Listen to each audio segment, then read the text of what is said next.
হোক, তোমরা যারা এখানে ভর্তি হয়েছো একটা কথা বলি, সেটা হচ্ছে কি তোমাদের নিজেদের মেধা এবং যোগ্যতা করতে হয়েছে। এখানে কি আমরা ভর্তি করেছি? আমরা করিনি।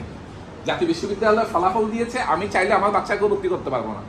তোমরা তোমাদের মেধা এবং যোগ্যতা দিয়ে এখানে কিন্তু ভর্তির সুযোগ পেয়েছো। রিটেন একটা পরীক্ষা দিয়েছে, এবারে প্রথম তোমরা রিটেন দিয়েছো, একটা পরীক্ষা দিয়ে পাস করে তারপরে ক্যাম্পাসে এসেছো।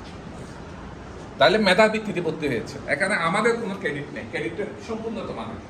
তোমাদেরকে বলবো সেটার জন্য লেখাপড়া এমনভাবে তোমাদেরকে করতে হবে, নিজের যোগ্যতা যেটা সেটা থেকে প্রমাণ করতে হবে। আমি আমার জায়গায় যাব, আমি কোথায় যাব, আমার লক্ষ্য, আমি কোন জায়গাটায় পৌঁছাতে পারবো। হ্যাঁ, আমরা যখন তোমাদের মতো, আমরাও যখন বাচ্চা ছিলাম, ইউনিভার্সিটিতে যখন ভর্তি হয়েছে, যে তোমাদের মতো ফার্স্ট ইয়ার আমার চিনাই ইউনিভার্সিটিতে বলেছি, আমরা তোমাদের মতো এখানে ব্যালেন্সে বসতাম যখন, তখন চিন্তা করতাম যে কি আমাকে একটা জায়গায় যেতে হবে। হ্যাঁ, আমরা সব কিছু করেছি, কিন্তু লেখাপড়া ঠিক রেখেছি, চেষ্টা করেছি লেখাপড়াটা ঠিক রাখার জন্য। না হয় অন্তত এতটুকু পর্যন্ত আমরা আসতে পারতাম।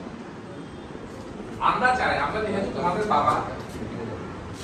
বাবার পরে তোমাদের যিনি, তোমাদের বাবা আছে, মা বাবার পরে আমরাও তোমাদের একমাত্র মা বাবা এবং শিক্ষকরা চাই যে কি আমার সন্তান আমাকে ছাড়িয়ে আমার চেয়ে বড় হচ্ছে। আমি আমার যে সন্তান আছে তাদেরকে কিভাবে তোমাদের যে আমার সন্তান বাবা